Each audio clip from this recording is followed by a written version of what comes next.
My name is Nikki Golding. I work as part of the team responsible for developing our ArcGIS for Emergency Management solution. Our ArcGIS for Emergency Management solution is a collection of maps and applications that enable our emergency management organizations, whether they be state, local, or federal, to quickly and easily configure ArcGIS, extending the platform by configuring ArcGIS in support of the mission.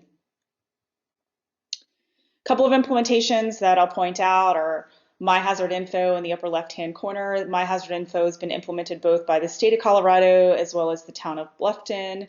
The applications look slightly different. When you sort of lift the hood and look at the engine, like the application and the framework is exactly the same. State of Maryland has rolled out our public information map to communicate status of incidents along the road, weather watches and warnings from NOAA, as well as power outages to the constituents in their state.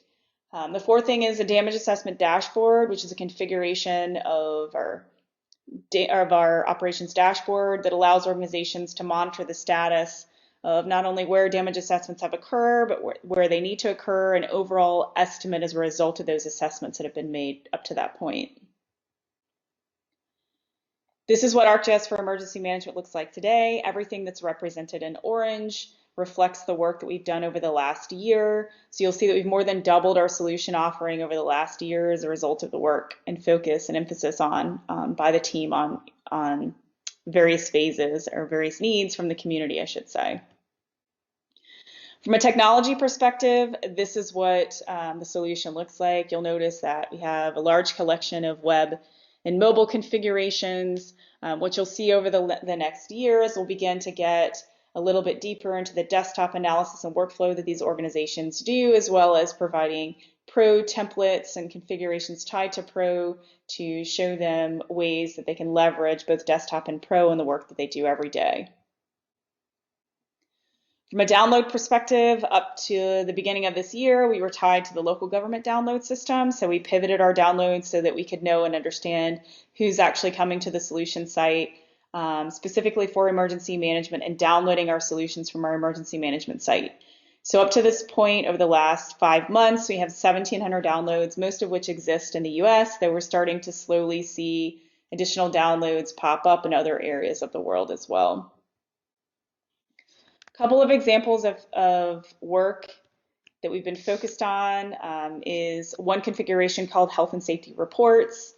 This is a configuration of our crowdsource reporter application that allows named users to provide authoritative reports around non-emergency incidents that are going on in their community. What's happening across the community in this space is that 911 call centers are being inundated by non-emergency reports from the public. So we also have a public configuration that goes as part of this suite of application.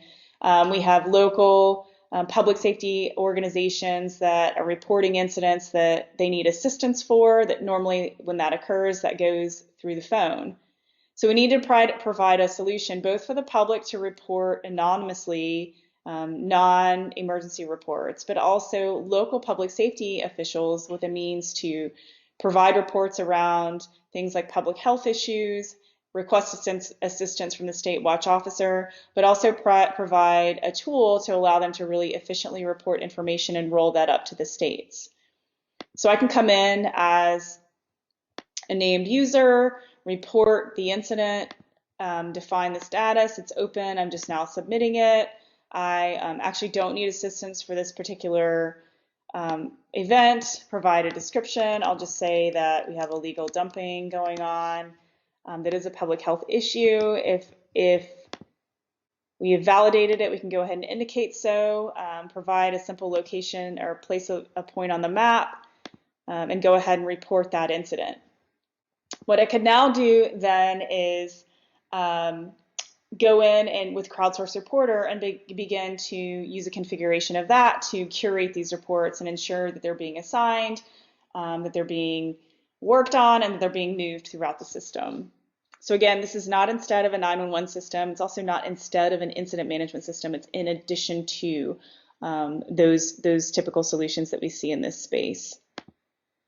So another solution that we've come up with or that we've created, we'll ship in the next month or two, is a a suite of tools that allow folks to stage damage assessment information. And the need here is that most of these activities should really be happening in preparation for something should an event occur. But what often happens is that after an event has occurred, folks will be scrambling to try to get the parcel information from the local government to try to understand, what's the valuation information for a parcel or for a land that's been impacted. And so our goal with these tasks is to show how to be proactive, one, in using our community parcel solution to bring the data together prior to the event, and two, take and create a set of staged damage assessment layers that use the valuation information from the CAMA system, from the tax parcels, to allow these folks to have a context for when they're going out into the field and collecting damage assessment information. So we take the parcel information, create parcel points, assign them to a well-defined schema to do damage assessments, and then utilize tasks to do all of this. But the last thing that they'll do as part of this workflow is create a web map. That web map will then be used to create a collector configuration that people will then use to go out into the field and do assessments. So these are the same parcel points that we've staged. We've provided them as a public facilities layer, commercial buildings, and and residences. So as folks are going in to do these damage assessments, they know the value before the damage was $375,000. So they're not only using this valuation for context, they have a frame for the value that they're assigning to the damage that's occurred to the particular building. So again, this is using a suite of tasks in Pro to stage the data, take the information from the parcel data that they've gathered from the public or from the locals, and stage it as a web map. And that web map would then be used in Collector for ArcGIS to go out into the field and do those damage assessments. So this is a well-defined workflow and need that's been articulated by the community to support this, to support those assessments. The last thing I'll show you is a set of tools that support bringing data from Cameo into ArcGIS. Cameo is Computer-Aided Management of Emergency Operations. So that's a suite of applications that EPA and NOAA have created. So if you're familiar with Aloha or MARPLOT, those are both applications that exist as part of Cameo. What the community was asking for here is bridging the gap between what Cameo does and pulling it out and using it into ArcGIS, putting it into ArcGIS to allow further analysis to occur. Well, right now, the only output format that Cameo supports is KML. And what we heard from our users is that the KML, when it comes through, they're losing a lot of the intelligence that they're gathering as part of using these Cameo tools. So bringing it into KML flattens the data structure, strips out a lot of the relationships and attachments that are put together using Cameo. And so this is a big gap that these organizations have. Using a set of tasks in ArcGIS, we've developed very simple geoprocessing tools that take the data out of Cameo, maintain the integrity of the relationships of the data, the attachments, and allow them to maintain the intelligence and results of the analysis that have occurred in Cameo. So again, it's just a simple set of tasks that work in Pro and ArcMap as well, but allow our users to actually pull the data from Cameo, stitch the relationships or maintain the integrity of the data and relationships, and bring them into ArcGIS so they can do further analysis. So those are just some examples of tools that solutions that we've created and have released over the last few months. The Pro workflows are things that we're working to release over the next couple of months, but suffice it to say, we're working towards getting those things out the door. So just in summary, this is what our ArcGIS for Emergency Management solution looks like to date. And as I mentioned, we're working the road ahead for us. Will be largely focused on what you're looking at here, and that is the first thing is replacing the common operational picture, our flex-based COP, which was very popular in this community. We're working to drive requirements with FEMA and state and local governments to understand what that next-gen COP looks like, not from a technology perspective, but from the business perspective. We'll use those requirements from the business perspective to drive what our vision looks like. We'll also have a series of configurations of additional types of dashboard to support both logistics needs as well as debris reporting.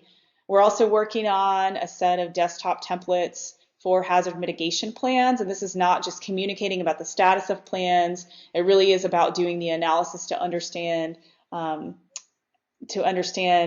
needs to feed these hazard mitigation reports, which, by the way, is a requirement for all of our local governments. We'll also be working on a critical infrastructure mapping data aggregation pattern. So that is, critical infrastructure needs to be mapped and understood and kept up to date. Often what happens is those critical infrastructure are mapped, but they're not kept current. So we'll be working on showing how they can use our tools to do that. We'll ship a configuration of photo survey, which allows crowdsourced damage assessments to occur, which really aids in ensuring that affected individuals get funding faster. And then we'll work as our technology changes and growing across the platform and adopting new application templates and new configurations or widgets of the web app builder to support our community. Moving into UC, we have one technical workshop, a special interest group that's being put on by the public safety team, of which emergency management will be a part of, as well as 3 demo theater presentations. We'll also have a presence at 3 different islands, our Solution Island, the National Security Showcase, and the Defense Showcase as well. Thank you for your time.